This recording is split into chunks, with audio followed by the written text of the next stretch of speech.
یہ قرآن دنیا کی سب سے بڑی نعمت ہے۔ یہ زمین و آسمان، چاند و سورج، ستارے کوئی اس نعمت کا مقابلہ نہیں کر سکتے۔ یہ قرآن رب کائنات کا مقدس اور عظیم کلام ہے۔ قرآن کریم وہ عظیم برکت اور سعادت ہے جو روح خداوندی ہے، معدن حیات ہے اور سرچشمہ زندگی ہے۔ وہ عرب قوم جو پشتہ پشت سے مردہ چلی آ رہی تھی، دنیا جن کو حقیر جانتی تھی، کوئی ان کو جہلۂ عرب کا خطاب دیتا تو کوئی انہیں جاہلین مکہ کہتا، لیکن جب قرآن آیا تو جن کا نام جہلۂ عرب تھا صحابہ اکرام ہو گیا، جن کو نفرت سے یاد کیا جاتا تھا ان کو رضی اللہ عنہم ورضوا عنہ کا اعزاز ملا۔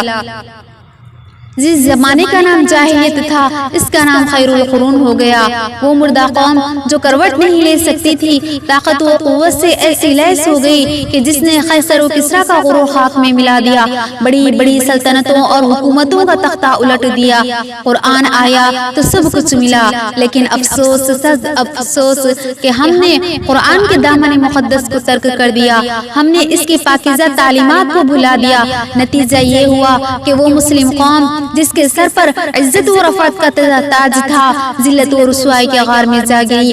وہ مسلم قوم کامیابی جس کے آگے بڑھ کر استقبال کرتی تھی آج ناکامی اس کا مقدر بن گئی۔ وہ مسلم قوم جس نے کبھی حکومت و سلطنت کے فریضے انجام دیے تھے آج غلامانہ زندگی بسر کر رہی ہے۔ وہ مسلم قوم جن پر کبھی تاریخ نازا تھی آج ماتم گناہ ہے۔ وہ مسلم قوم جن کا ماضی روشن اور تابناک تھا حال وہ مستقبل اس کا تاریک ہے۔ اس لیے کہ ہم نے قرآن کی پاکیزہ تعلیمات کو بھلا دیا، ہم نے اللہ اور اس کے رسول کے حکموں پر عمل کرنا چھوڑ دیا۔ اللہ تبارک و تعالیٰ فرماتے ہیں اطیعوا اللہ واطیعوا الرسول، تم اطاعت کرو اللہ کی اور اطاعت کرو رسول کی۔ ہم نے نمازیں چھوڑ دی۔ اللہ تبارک و تعالیٰ فرماتے ہیں فَإِذَا قَضَيْتُمُ الصَّلَاةَ فَاذْكُرُوا اللَّهَ قِيَامًا وَقُعُودًا وَعَلَى جُنُوبِكُمْ فَإِذَا اطْمَأْنَنْتُمْ فَأَقِيمُوا الصَّلَاةَ إِنَّ الصَّلَاةَ كَانَتْ عَلَى الْمُؤْمِنِينَ كِتَابًا مَوْقُوتًا۔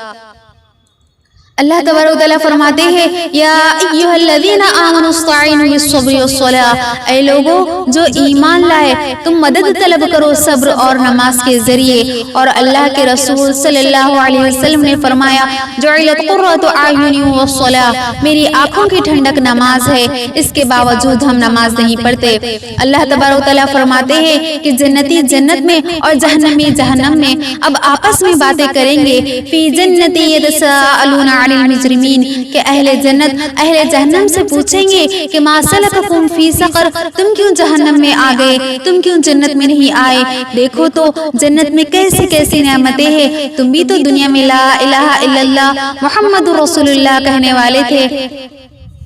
تو جو جہنم والے ہیں وہ جنت والوں کو جہنم میں آنے کی جو سب سے پہلی وجہ بتائیں گے وہ کہیں گے قالوا لم نک من المصلین، وہ کہیں گے ہم نماز نہیں پڑھتے تھے، ولم نک نطعم المسکین، ہم مسکینوں کو کھانا نہیں کھلاتے تھے، وکنا نخوض مع الخائضین، ہم بحث کرنے والوں کے ساتھ مل کر بحث کرتے تھے، وکنا نکذب بیوم الدین، ہم قیامت کے دن کو جھٹلاتے تھے، حتی اتانا الیقین، یہاں تک کہ ہمیں موت آ گئی۔ اس لیے نماز نہ چھوڑو بلکہ مزے لے لے کے سجدے کرو، وقت جا رہا ہے، یہ موقع ہاتھ نہیں آئے گا، موت کی کوئی گارنٹی نہیں ہے۔ قبرستان میں ایسے کتنے لوگ دفن ہیں جو سوچتے تھے کہ کل سے نماز پڑھیں گے۔ تمہارے زمین اور آسمانوں کا بادشاہ تمہیں 5 دفعہ پکارے حی علی الصلاۃ حی علی الصلاۃ حی علی الفلاح حی علی الفلاح، اور ہم کہتے ہیں کہ اٹھا نہیں جاتا، بیٹھا نہیں جاتا، گرمی بڑی ہے، سردی بڑی ہے، اندھیرا بہت ہے۔ کیا قبر کے اندھیرے یاد نہیں؟ کیا قبر کی گرمی یاد نہیں؟ کیا قبر کی آگ بھول گئے؟ کیا جہنم کے عذاب بھول گئے؟ کیا جنت کی نعمتیں بھول گئے؟ وہ اللہ کا کلام بھول گئے، وہ اللہ سے ملاقات بھول گئے، وہ اللہ کا دیدار بھول گئے، وہ محبوب خدا کی محفل بھول گئے۔ ہم کیسے مسلمان ہیں، ہم کیسے پھتر دل ہیں کہ کمانے میں تو ایسے مست ہوئے کہ ہوش نہیں، اور جب اللہ بلائے تو ایسے غافل ہو جائے، نہ بوڑھے کو ہوش آئے، نہ جوان کو ہوش آئے، نہ کسی مرد کو ہوش آئے، نہ کسی عورت کو ہوش آئے۔ نماز گئی کوئی پرواہ نہیں، بیٹے کی نماز چلی گئی کوئی پرواہ نہیں، وہ امتحان میں فیل ہو گیا، باپ کی بھی نیند اڑ گئی، ماں کی بھی نیند اڑ گئی۔ اس نے فجر بھی نہیں پڑھی، اس نے ظہر بھی نہیں پڑھی، اس نے عصر بھی نہیں پڑھی، اس نے مغرب بھی نہیں پڑھی، اس نے عشاء بھی نہیں پڑھی۔ باپ بھی خوش، ماں بھی خوش۔ یہ کیسا باپ ہے، یہ کیسی ماں ہے۔ اسلام کا پہلا رکن نماز ہے، جو کہ بڑی مظلوم ہے کہ چھوڑی جا چکی ہے۔ نقش توحید کا ہر دل پہ بٹھایا ہم نے، زیر خنجر پہ یہ پیغام سنایا ہم نے۔ کبھی امت کی یہ شان تھی کہ ایک ہی صف میں کھڑے ہو گئے محمود و عیاض، نہ کوئی بندہ رہا نہ کوئی بندہ نواز۔ آ گیا عین لڑائی پہ اگر وقت نماز، قبلہ رو ہو کے کھڑی ہو گئی قوم حجاز۔ انہوں نے جنگوں میں نمازیں نہیں چھوڑی، آج یہ کھانے پہ نماز چھوڑتے ہیں، دفتر پہ نماز چھوڑتے ہیں، کاروبار اور ڈیلنگ پہ نماز چھوڑتے ہیں، نہ بازار بند ہوئے۔ حکومت سے پیسہ بچانے کے لیے بازاریں بند کیے، ہڑتالیں کی، بازاریں بند کیے، دکانیں نہ کھولے۔ اگر نماز کے لیے دکانیں بند کرتے اور اللہ سے مدد طلب کرتے تو اللہ آج آپ کو ہر ظالم کے ظلم سے باہر نکال دیتا۔ لوگ کہتے ہیں حالات بگڑ رہے ہیں، کوئی یہ کہتا ہوا نہیں ملا کہ ہم لوگ بگڑ رہے ہیں، ہمارے اعمال بگڑ رہے ہیں۔ یہ ہمارے اعمال، انہوں نے ہمارے سروں پر ظالموں کو مسلط کر رکھا ہے کہ ہم نے اللہ اور اس کے رسول کے حکموں پر عمل کرنا چھوڑ دیا، جس کی وجہ سے ظالم جابر حکومتیں ہم پر مسلط ہو رہی ہیں۔